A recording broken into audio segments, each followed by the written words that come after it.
We economic hitmen really have been the ones responsible for creating this first truly global empire. And we work many different ways.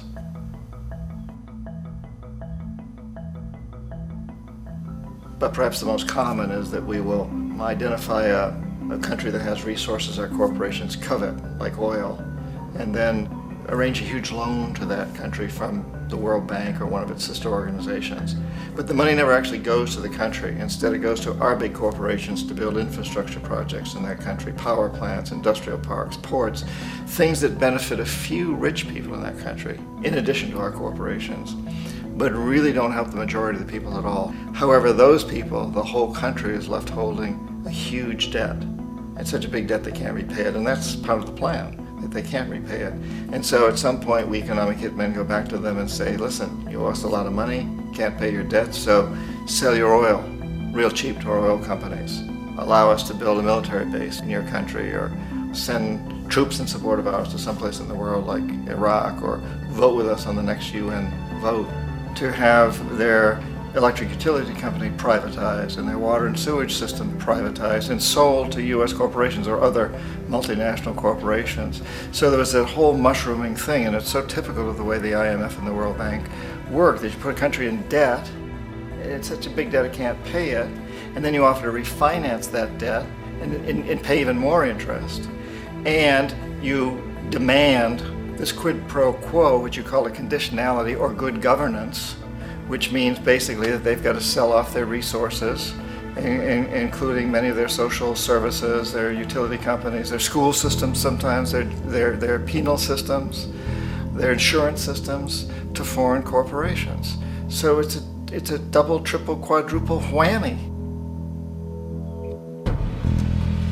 The precedent for economic hitmen really began back in the early 50s when democratically elected Mossadegh, who was elected in Iran, he was considered to be the hope for democracy in the Middle East and around the world. He was Time Magazine's Man of the Year. But one of the things that he'd run on and began to implement was the idea that foreign oil companies needed to pay the Iranian people a lot more for the oil that they were taking out of Iran. The Iranian people should benefit from their own oil.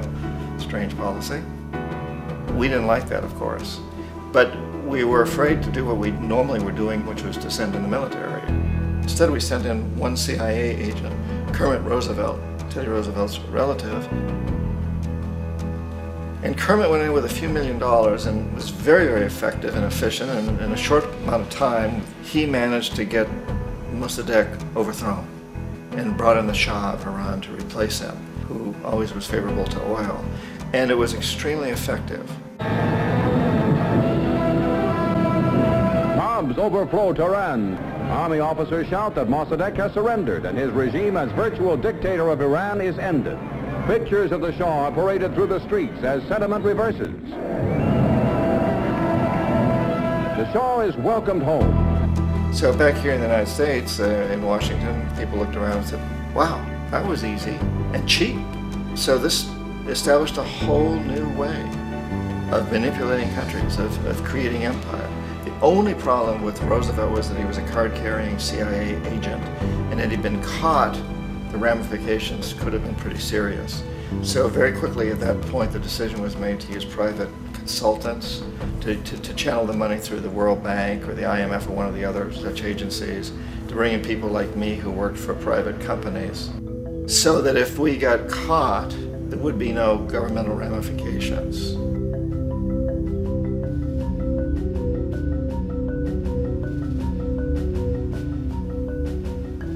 When Arbenz became president of Guatemala, the country was very much under the thumbs of United Fruit Company, the big international corporations. And Arbenz ran on this ticket that says, you know, we want to get the land back to the people. And once he took power, he was implementing policies that would do exactly that, give land rights back to the people. United Fruit didn't like that very much.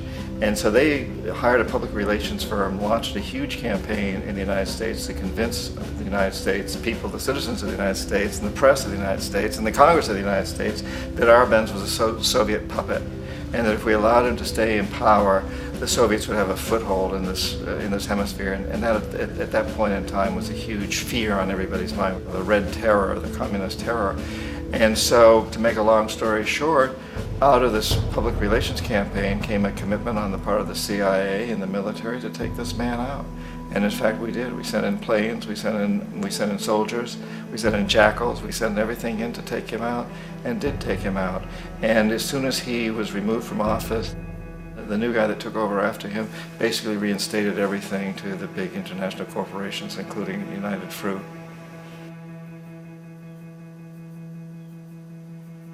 Ecuador for many, many years had been ruled by pro-US dictators, often relatively brutal. Then it was decided that they were going to have a truly democratic election. Jaime Roldos ran for office, and his main goal, he said, as president would be to make sure that Ecuador's resources were used to help the people. And he won, overwhelming, by more votes than anybody had ever won anything in Ecuador. And he began to implement these policies to make sure that the profits from oil went to help the people. Well, we didn't like that in the United States. I was sent down as one of several economic hitmen to change Roldos, to corrupt him, to bring him around, to let him know, okay, you can get very rich, you and your family, if you play our game, but if you continue to try to keep these policies you've promised, you're going to go. He wouldn't listen. He was assassinated. As soon as the plane crashed, the whole area was cordoned off. The only people allowed in were U.S. military from a nearby base and some of the Ecuadorian military. When an investigation was launched, 2 of the key witnesses died in car accidents before they had a chance to testify. A lot of very, very strange things that went on around the assassination of Jaime Roldos. I, like most people who've really looked at this case, have absolutely no doubt that it was an assassination. And of course, in my position as an economic hitman, I was always expecting something to happen to Jaime, whether it be a coup or assassination, I wasn't sure, but that he would be taken down because he was not being corrupted. He would not allow himself to be corrupted the way we wanted to corrupt him. Omar Torrijos, president of Panama, was one of my favorite people. I really, really liked him. He was very charismatic. He was a guy who really wanted to help his country. And when I tried to bribe him or corrupt him, he said, look, John, he called me Juanito. He said, look, Juanito, I don't need the money. What I really need is for my country to be treated fairly. I need for the United States to repay the debts that you owe my people for all the destruction you've done here. I need to be in a position where I can help other Latin American countries win their independence and be free of this terrible presence from the north that you people are exploiting us so badly. I need to have the Panama Canal back in the hands of the Panamanian people. That's what I want. And so, leave me alone. Don't try to bribe me. It was 1981, and in May, Jaime Roldos was assassinated. And Omar was very aware of this. Torrijos got his family together and he said, I'm probably next, but it's okay because I've done what I came here to do. I've renegotiated the canal. The canal will now be in our hands. He just finished negotiating the treaty with Jimmy Carter. In June of that same year, just a couple of months later, he also went down in an airplane crash, which there's no question was executed by CIA-sponsored jackals. Tremendous amount of evidence that one of Torrijos' security guards handed him at the last moment as he was getting on the plane a tape recorder, a small tape recorder that contained a bomb.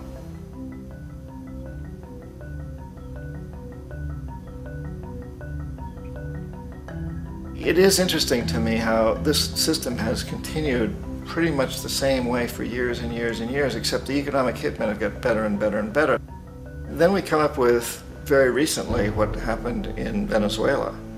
In 1998, Hugo Chavez gets elected president, following a long line of presidents who had been very corrupt and basically destroyed the economy of the country. And Chavez was elected amidst all that. Chavez stood up to the United States, and he's done it primarily demanding that Venezuelan oil be used to help the Venezuelan people. Well, we didn't like that in the United States. So in 2002, a coup was staged, which there's no question in my mind, and most other people's minds, that the CIA was behind that coup.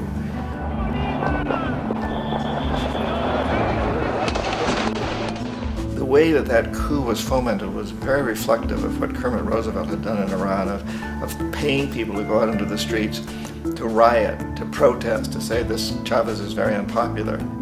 You know, if you can get a few thousand people to do that, television can make it look like it's the whole country, and things start to mushroom. Except in the case of Chavez, he was smart enough, and the people were so strongly behind him that they overcame it, which was a phenomenal moment in the history of Latin America.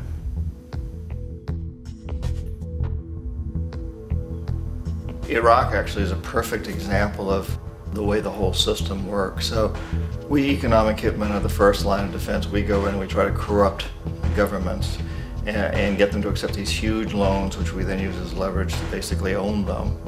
If we fail, as I failed in Panama with Omar Torrijos and in Ecuador with Jaime Roldos, men who refuse to be corrupted, then the second line of defense is we send in the jackals. And the jackals either overthrow governments or they assassinate. And once that happens and a new government comes in, and boy, it's going to toe the line because the new president knows what will happen if he doesn't. In the case of Iraq, both of those things failed. Economic hitmen were not able to get through to Saddam Hussein. We tried very hard. We tried to get him to accept a deal very similar to what the House of Saud had accepted in Saudi Arabia, but he wouldn't accept it. And so the jackals went in to take him out. They couldn't do it. His security was very good. After all, he had one time worked for the CIA. He'd been hired to assassinate a former president of Iraq and failed, but he knew the system. So in '91, we send in the troops and we take out the Iraqi military. So we assume at that point that Saddam Hussein is going to come around. We could have taken him out, of course, at that time, but we didn't want to. He's the kind of strong man we like. He controls his people. We thought he could control the Kurds and keep the Iranians in their border and keep pumping oil for us. And that once we took out his military, now he's going to come around. So the economic hitmen go back in the 90s without success. If they'd had success, he'd still be running the country. We'd be selling him all the fighter jets he wants and everything else he wants. But they couldn't, they didn't have success. The jackals couldn't take him out again, so we sent the military in once again, and this time we did the complete job and took him out, and in the process created for ourselves some very, very lucrative construction deals. We had to reconstruct a country that we'd essentially destroyed, which is a pretty good deal if you own construction companies, big ones. So, you know, Iraq shows the three stages. The economic hitmen failed there, the jackals failed there, and as a final measure, the military goes in. And in that way, we've really created an empire, but we've done it very, very subtly. It's clandestine. All the empires of the past were built on the military, and everybody knew they were building them. So the British knew they were building them, the French, the Germans, the Romans, the Greeks. And they were proud of it, and they always had some excuse like spreading civilization, spreading some religion, something like that. But they knew they were doing it. We don't. The majority of the people in the United States have no idea that we're living off the benefits of a clandestine empire, that today there's more slavery in the world than ever before. And then you have to ask yourself, well, if it's an empire, then who's the emperor? Obviously, our presidents of the United States are not emperors. An emperor is someone who's not elected, doesn't serve a limited term, and doesn't report to anyone, essentially. So you can't classify our presidents that way. But we do have what I consider to be the equivalent of the emperor, and it's what I call the corporatocracy. The corporatocracy is this group of individuals who run our biggest corporations, and they really act as the emperor of this empire. They control our media, either through direct ownership or advertising. They control most of our politicians because they finance their campaigns, either through their corporations or through personal contributions that come out of the corporations. They're not elected, they don't serve a limited term, they don't report to anybody. And at the very top of the corporatocracy, you really can't tell whether a person's working for a private corporation or the government because they're always moving back and forth. So, you know, you've got a guy who one moment is the president of a big construction company like Halliburton, and the next moment he's vice president of the United States, or the president who is in the oil business. And this is true whether you've got Democrats or Republicans in the office. You have them moving back and forth through the revolving door. And in a way, Our government is invisible a lot of the time, and its policies are carried out by our corporations on one level or another. And then again, the policies of the government are basically forged by the corporatocracy and then presented to the government. They become government policy. So it's an incredibly cozy relationship. This isn't a conspiracy theory type of thing. These people don't have to get together and plot to do things. They all basically work under one primary assumption, and that is that they must maximize profits regardless of the social and environmental costs.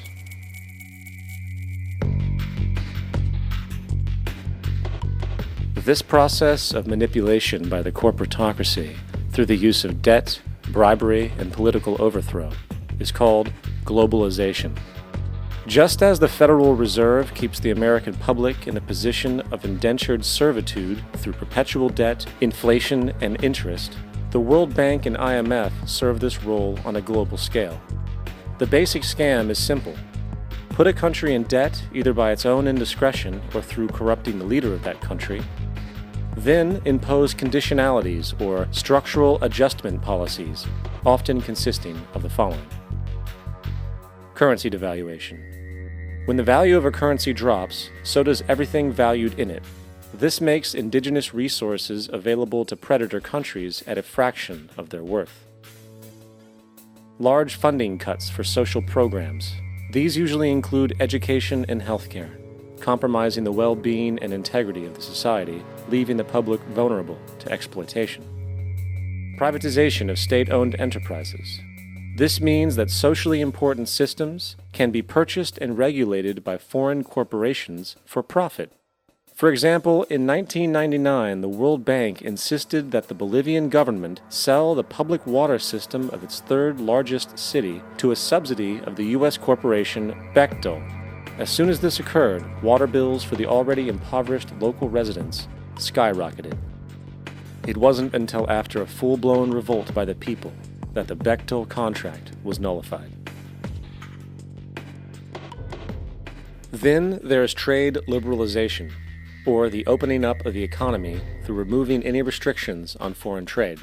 This allows for a number of abusive economic manifestations, such as transnational corporations bringing in their own mass-produced products, undercutting the indigenous production and ruining local economies. An example is Jamaica, which, after accepting loans and conditionalities from the World Bank, lost its largest cash crop markets due to competition with Western imports. Today, countless farmers are out of work, for they are unable to compete with the large corporations. Another variation is the creation of numerous, seemingly unnoticed, unregulated, inhumane sweatshop factories, which take advantage of the imposed economic hardship. Additionally, due to production deregulation, environmental destruction is perpetual, as a country's resources are often exploited by the indifferent corporations while outputting large amounts of deliberate pollution. The largest environmental lawsuit in the history of the world today is being brought on behalf of 30,000 Ecuadorian Amazonian people against Texaco, which is now owned by Chevron. So today it's against Chevron, but for activities conducted by Texaco. Estimated to be more than 18 times what the Exxon Valdez dumped into the coast of Alaska. In the case of Ecuador, it wasn't an accident. The oil companies did it intentionally. They knew they were doing it to save money out there rather than arranging for proper disposal. Furthermore, a cursory glance at the performance record of the World Bank reveals that the institution, which publicly claims to help poor countries develop and alleviate poverty, has done nothing but increase poverty and the wealth gap, while corporate profits soar. In 1960, the income gap between the fifth of the world's people in the richest countries versus the fifth in the poorest countries was 30-1. By 1998, it was 74-1. While global GNP rose 40% between 1970 and 1985, those in poverty actually increased by 17%. While from 1985 to 2000, those living on less than $1 a day increased by 18%. Even the Joint Economic Committee of the U.S. Congress admitted that there is a mere 40% success rate of all World Bank projects. In the late 1960s, the World Bank intervened in Ecuador with large loans.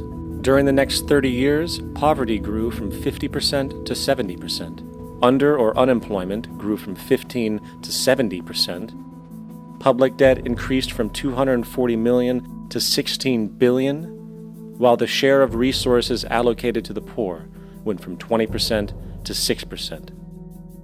In fact, by the year 2000, 50% of Ecuador's national budget had to be allocated for paying its debts. It is important to understand the World Bank is, in fact, a U.S. bank, supporting U.S. interests. For the United States holds veto power over decisions, as it is the largest provider of capital. And where did it get this money? You guessed it, it made it out of thin air through the fractional reserve banking system. Of the world's top 100 economies, as based on annual GDP, 51 are corporations, and 47 of that 51 are U.S.-based. Walmart, General Motors, and Exxon are more economically powerful than Saudi Arabia, Poland, Norway, South Africa, Finland, Indonesia, and many others. And, as protective trade barriers are broken down, currencies tossed together and manipulated in floating markets, and state economies overturned in favor of open competition and global capitalism, the empire expands.